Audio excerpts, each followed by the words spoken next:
গোসল করার সময় বেলা হঠাৎ একটি অদ্ভুত বিষয় লক্ষ্য করল। তার পিঠে সাদা লোমের একটি গুচ্ছ গজিয়ে উঠেছে, এমনকি নাকের নিচেও সাদা গোফের মতো লোম দেখা দিয়েছে। তার দাঁতগুলো ধীরে ধীরে বদলে গিয়ে আরও ধারালো হয়ে উঠছিল। প্রথমে এইসব বিষয়কে তেমন গুরুত্ব দেয়নি বেলা, কিন্তু একদিন ছেলেকে নিয়ে পার্কে ঘুরতে গিয়ে সে বুঝতে পারল ব্যাপারটি মোটেও স্বাভাবিক নয়। হঠাৎ কয়েকটি অপরিচিত কুকুর তাকে ঘিরে ফেলল।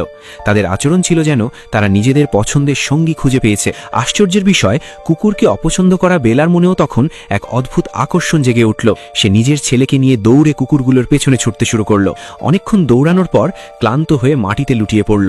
ভালো করে তাকালে দেখা যেত তার পুরো মুখ জুড়েও সাদা লোম গজাতে শুরু করেছে, যেন ধীরে ধীরে সে একটি কুকুরে রূপান্তরিত হচ্ছে। এটি ছিল বেলার পূর্ণকালীন মা হিসেবে দ্বিতীয় বছর। সে শুধু ছেলেকে নিয়ে তেল রঙের ছবি আঁকার অভিজ্ঞতা দিতে চেয়েছিল, কিন্তু ছেলে শিশুসুলভ উচ্ছ্বাসে পুরো বাড়ি জুড়ে রং ছড়িয়ে ফেলল।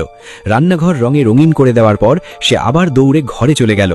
বেলা তাকে থামানোর চেষ্টা করলেও রঙের উপর পা পিছলে পড়ে গেল। সঙ্গে সঙ্গে তার লেজের হাড়ে প্রচণ্ড ব্যথা অনুভূত হলো।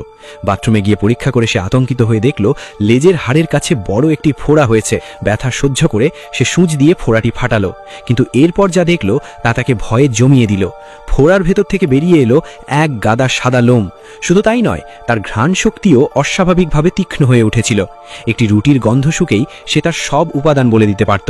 এবার বেলার মনে সত্যিই সন্দেহ জাগল, সে কি ধীরে ধীরে একটি কুকুরে পরিণত হচ্ছে? ছোটবেলায় সে একবার নিজের মাকে গভীর রাতে কুকুরে রূপান্তরিত হয়ে বনের দিকে ছুটে যেতে দেখেছিল।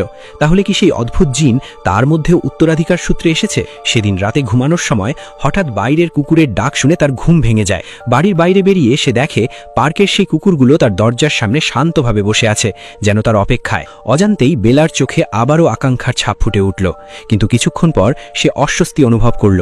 কুকুরগুলো তার কাপড় টেনে ছিঁড়তে শুরু করেছে, যেন তারা মানুষের পোশাক পরার জন্য তার উপর অসন্তুষ্ট। বেলা যতই চিৎকার করে তাদের থামানোর চেষ্টা করুক না কেন, কোনো লাভ হলো না। পরদিন সকালে ঘুম থেকে উঠে সে ভাবল রাতের সবকিছু হয়তো কেবল একটি দুঃস্বপ্ন ছিল। হাসতে হাসতে সে ছেলেকেও সেই স্বপ্নের গল্প শোনাতে লাগলো। কিন্তু কিছুক্ষণ পরই ছেলে একটি মৃত ইঁদুর হাতে নিয়ে তার কাছে এসে দাঁড়ালো। বেলা তড়ঘড়ি করে দরজার দিকে ছুটে গেল।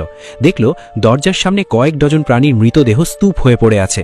মুহূর্তেই সে বুঝে গেল গত রাতের ঘটনাগুলো সত্যিই ঘটেছিল, আর এই মৃত প্রাণীগুলো সম্ভবত তার এবং কুকুরগুলোরই কাজ। বেলা একসময় একটি আর্ট গ্যালারির মালিক ছিল। তার ছিল অসাধারণ চিত্রাঙ্কনের প্রতিভা, কিন্তু সন্তানকে বড় করার জন্য তাকে নিজের ক্যারিয়ার ছেড়ে ঘরে থাকতে হতো। তার স্বামী কাজের কারণে মাসে মাত্র কয়েকবার বাড়ি ফিরত, তাই সংসারের সমস্ত দায়িত্ব একাই সামলাতে হতো বেলাকে। এমনকি স্বামী বাড়িতে থাকলেও ঘন্টার পর ঘন্টা নিজের কাজেই ব্যস্ত থাকত, ছেলের দেখাশোনার কোনো দায়িত্ব নিত না। ধীরে ধীরে ভবিষ্যৎ নিয়ে বেলার সব আশা নিভে যেতে লাগলো। অসংখ্য ক্লান্তিকর দিন আর রাতের মধ্যে তার চোখের উজ্জ্বলতাও হারিয়ে গেল। একদিন ছেলের ক্লাসে গিয়ে বেলা হঠাৎ লক্ষ্য করল